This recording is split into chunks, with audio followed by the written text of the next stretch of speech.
Para sedulur kabeh, apa kabar? Semoga selalu sehat senantiasa ya. Nah, kali ini bersama dengan saya, Onasan Ratuwangi, tayangan kali ini akan membahas tentang batik. Nah, saya akan berbincang-bincang langsung dengan Mbak Tere yang selama ini mengembangkan batik di Balai Budaya Rejosari. Penasaran gimana ceritanya?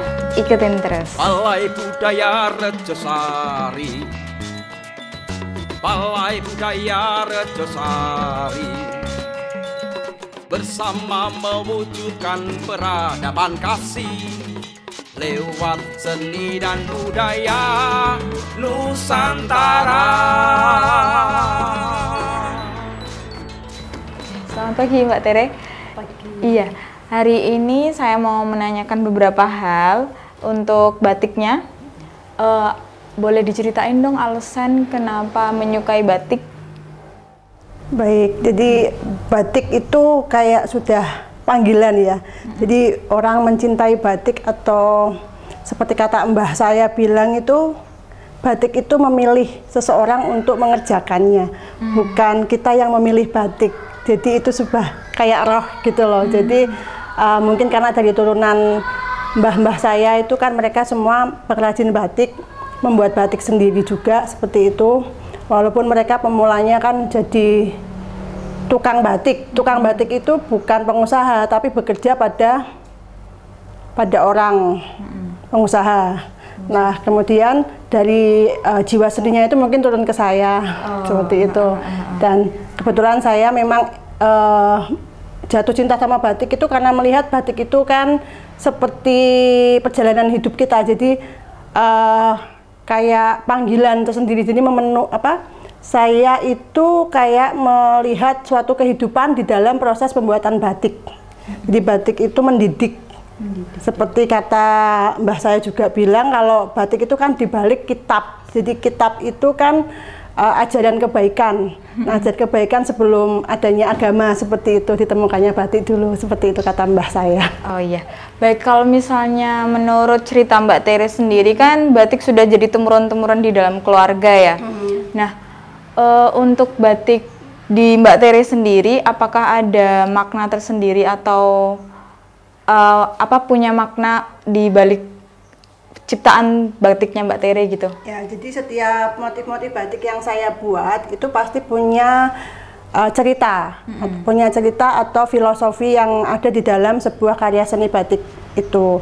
Walaupun tidak semuanya yang kami produksi itu mempunyai cerita khusus, tapi paling tidak yang kami produksi adalah batik-batik yang mempunyai kekhasan. Misalkan sekarang ini saya buat untuk batik Kudus karena saya mengembangkan batik Kudus gitu. Jadi bisa mengambil dari motif-motif kearifan lokal, kemudian ikon-ikon apa yang ada di kota Kudus itu yang menjadi simbol-simbol motif di batik yang kami buat gitu. Boleh disebutin contoh beberapa batiknya yang Mbak Tere buat?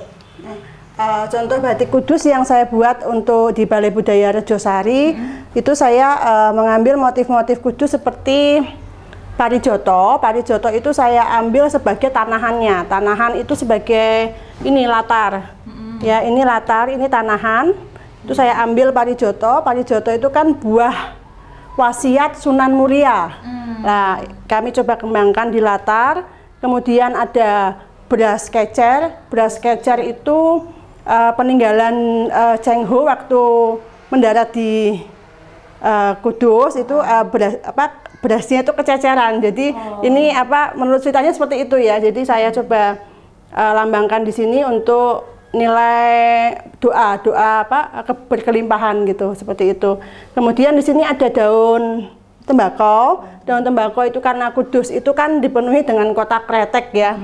Kotak kretek, maka saya masukkan daunnya tembakau dan taburan cengkehan. Ini kembang-kembang cengkeh. Lalu yang ini cengkehan, kemudian yang samping-sampingnya juga daun semua, daun dan kembangnya gitu. Terus untuk ikon BBR sendiri saya mengambilnya ini kendi, karena di BBR ini kan ada kendi, ya. Kendi ini yang mempunyai filosofi menurut menurut yang saya pelajari adalah dia kan kita berbagi-bagi tapi tidak akan pernah kekurangan. Jadi sebagai makhluk ciptaan kita harus selalu membagikan semua apa yang kita punya, karena dengan berbagi pun kita tidak akan pernah kekurangan di situ ya. Kemudian ini menara itu untuk lambang kudusnya itu sendiri, karena supaya terlihat kudus itu ya dari menara ya kan, seperti itu. Sementara menara juga peninggalan dari Sunan Kudus ya. Lalu ini apa? Salib dan salib wayang ini kan lambang dari salib di BBR. Itu saya coba ambil untuk icon di BBR-nya. Jadi salib yang berlambangkan apa, ini ada naga ya.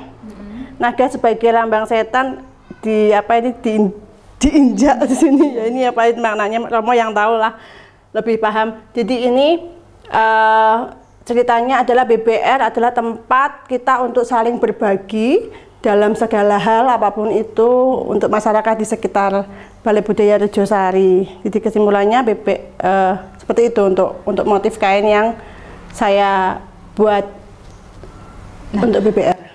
Untuk batik Mbak Tere ini udah berkembang lama berarti ya? Ya, kalau untuk saya pribadi saya mulai fokus itu dari tahun 2004. Gitu, tapi kalau bakat itu kan sudah dari turun-temurun. Sementara kalau orang tua kan memang sudah dari dulu ya, Mbah itu sudah dari dulu menjadi pengrajin batik seperti itu. Nah, Mbak Tere ini kan sebagai pengelola BBR juga. Nah, menurut Mbak Tere sendiri, batik itu kenapa sih perlu disemarakkan di sekeliling kita, di masyarakat umum gitu? Ya, karena batik ini kan mendidik ya. Batik itu pola kita belajar kebenaran melalui seni. Jadi selain itu kan perlu dilestarikan karena ini warisan budaya Indonesia. Di samping itu saya mencoba untuk berbagi ilmu di masyarakat sekitar Balai Budaya Rejosari.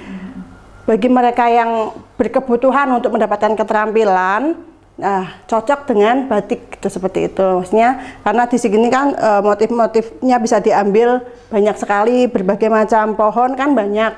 Nah itu bisa kita aplikasikan di karya seni batik seperti itu. Jadi utamanya adalah untuk membangun sumber daya manusia, untuk melestarikan budaya. Khususnya batik. Nah, ini saya dengar-dengar tanggal 9 nanti ada workshop di Balai Budaya Rejosari, Mbak Tere? Iya. Itu untuk workshop batik. Kita mengadakan workshop batik, tapi kebetulan ini untuk tanggal 9 besok, saya mencoba mengangkat bukan batik. Karena kalau batik itu kan harus menggunakan malam dingin, malam panas untuk merentangkan warna, untuk menaruh warna pada kain, sehingga itu namanya batik.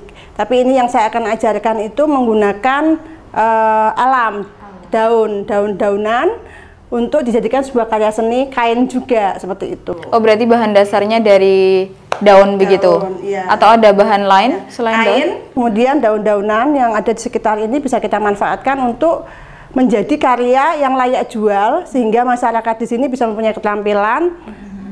Apalagi pandemi seperti ini kan banyak pengangguran, banyak PHK ya, dan peluang-peluang kan bisa dikerjakan dari rumah. Kalau ekoprint itu kita bisa mengerjakan di rumah manapun kan bisa, tidak harus bertemu dengan orang lain, tidak harus berkerumunan atau berangkat ke kantor, tapi kita bisa melakukannya sendiri di rumah tanpa bantuan orang lain, seperti itu. Berarti menurut Mbak Tere, ekoprint ini mudah gitu ya untuk dipelajari dan diusaha? Ya, kalau untuk menjadi peluang usaha sangat mudah, prosesnya sangat sederhana, tapi dia mempunyai nilai yang sangat tinggi nilai. Jadi harga ekoprint mungkin dari satu modal kain cuma 20.000 ya. Lalu kita mengambil dari alam. Kita minta ke Tuhan dari alam, saya pinjam dulu daun-daunnya, nanti saya tanam lagi kan, seperti itu. Itu nanti bisa menjadi sebuah nilai karya seni kain, itu nilainya bisa sampai 500.000 satunya, seperti itu. Dengan hanya modal kain saja 20.000. Karena kan daun kita tidak perlu beli, kita tinggal mengambil dari alam kan, seperti itu. batik kan saya fokusnya di batik, ekoprint itu sebagai apa namanya, saya sebagai pengelola di sini saya harus mengembangkan sumber daya manusia, apa sih yang bisa saya aplikasikan selain batik.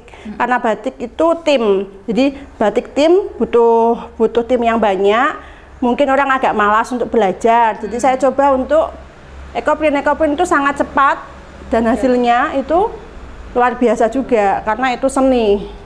Tapi untuk prosesnya kira-kira butuh 1 hari atau? Oh tidak, ekoprint hanya memang butuh waktu sebentar, tapi untuk mengunci warna daun pada kainnya itu butuh 1 minggu setelah proses pembuatan.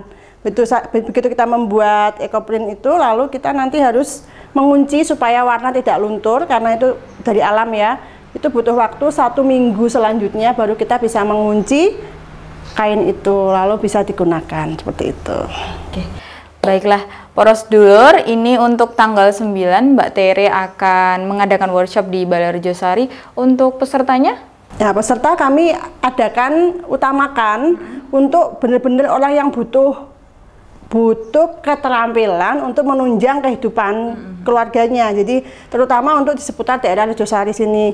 Jadi saya memang menghubungi Pak Lurahnya sini untuk minta kesediaannya berbagi informasi warga yang ingin mendapatkan pelatihan gitu. Nah, kebetulan Pak Lurah memberikan peserta itu 20 orang, tapi saya membatasi hanya 10 orang gitu.